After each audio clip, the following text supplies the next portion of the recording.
සුබ දවසක්. ඇන්තෝරියම් වගාවට ආදරය කරන ඔබේ YouTube නාලිකාව Beautiful ඇන්තෝරියම් වෙත ඔබ සැම ආදරයෙන් පිළිගන්නවා. ඉතින් අද මම ඔයාලට පෙන්වන්න හදන්නේ කොකෝ පෙලට් එකක තිබෙන කුඩා ඇන්තෝරියම් පැලයක් නැවත බඳුන්ගත කරන ආකාරය. මේ කොකෝ පෙලට් වල තිබෙන ඇන්තෝරියම් පැල විවිධ විදියට බඳුන්ගත කිරීම සිදු කරනවා. නමුත් මම පෙන්වන්නේ මේ කොකෝ පෙලට් වල තියෙන ඇන්තෝරියම් පැල මම බඳුන්ගත කරන ආකාරය. ඉතින් ඔයාලටත් පුළුවන් මේ විදියට අත්හදා බලලා සාර්ථක නම් දිගටම මේ ආකාරයට ඇන්තෝරියම් පැල නැවත බඳුන්ගත කිරීම සිදු කරන්න.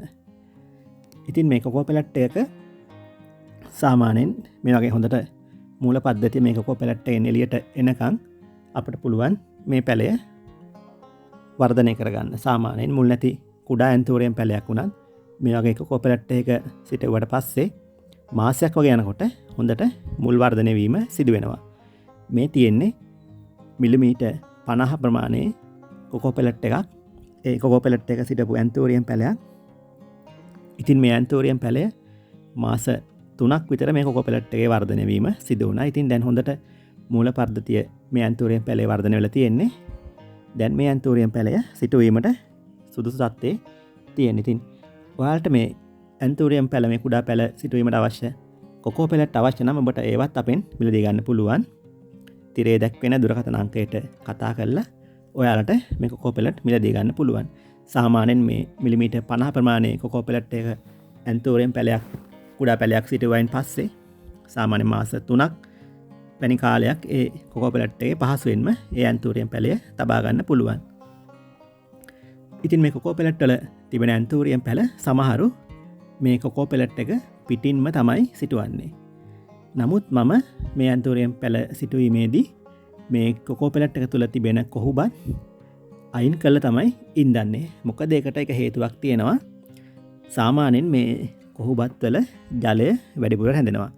ඉතින් අපි මේ කොකෝ පෙලට් එක පිටින්ම මේ පැලය සිටෙව්වොත් ඒ කොකෝ පෙලට් එක තුල ජලය වැඩිපුර රැඳිලා මේ ඇන්තෝරියම් පැලේ මුල් කුණු වෙන්න පුළුවන්. ඉතින් සාමාන්‍යයෙන් බොහෝ ලංකාවේ ගොඩක් ප්‍රදේශවලට වසරේ වැඩි කාලයක් වර්ෂාව ලැබෙනවා. ඉතින් ඒ නිසා කොකෝ පෙලට් එක පිටින්ම සිටෙව්වොත් ඒක ඒ කුඩා පැලවලට අහිතකර වෙන්න පුළුවන්. ඉතින් මෙන්න මේ හේතුව නිසා මම මේ කුඩා පැල සිටුවීමේදී කොකෝ පෙලට් එක සම්පූර්ණයෙන්ම මේ බාහිර ආවරණය ගලවා ඉවත් කිරීම සිදු කරන්නේ නැහැ.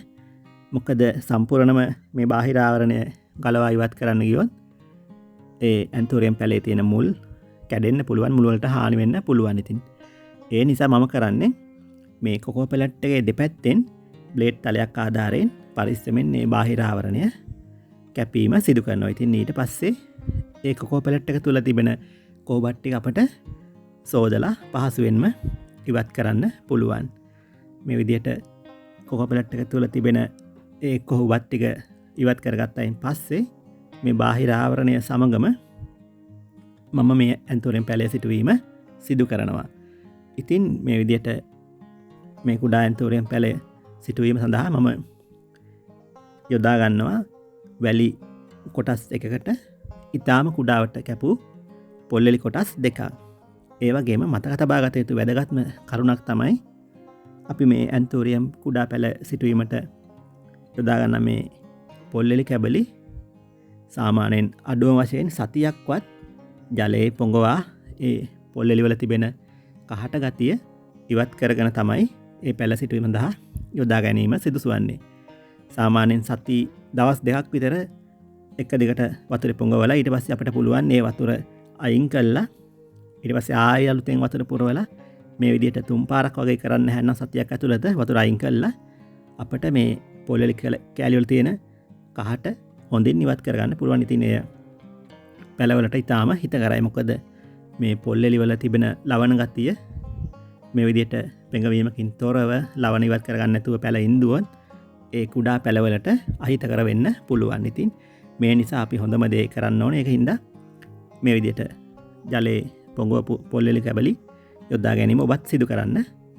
ඒ වගේම අපි වැලි එකතු කිරීමෙන් මේ බොරළු ගොරෝසු කැට වැලි එකතු කිරීමෙන් බලාපොරොත්තු වෙන්නේ ඒ ඇන්තෝරියම් පැල සිටුවා ඇති මාධ්‍ය ඇති ජලය රැඳීම අඩු කර ගැනීම. ඉතින් පොල්ලෙලි කොටස් දෙකකට ගොරෝසු වැලි කොටස් එකක් මිශ්‍ර කර යෙදීමෙන් මේ කුඩා පැළ හොඳින් වර්ධනය කරගන්න පුළුවන්.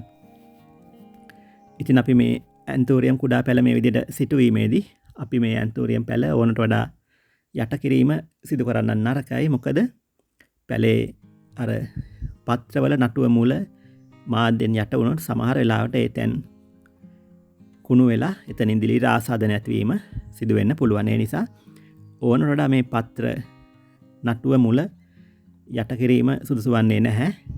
මේ විදිහට පත්‍ර මාධ්‍යෙන් උඩට සිටින ආකාරයට සිටුවීමෙන් ගැටලුවකින් තොරව මේ ඇන්තෝරියම් කුඩා පැළ වර්ධනය කරගන්න පුළුවන්.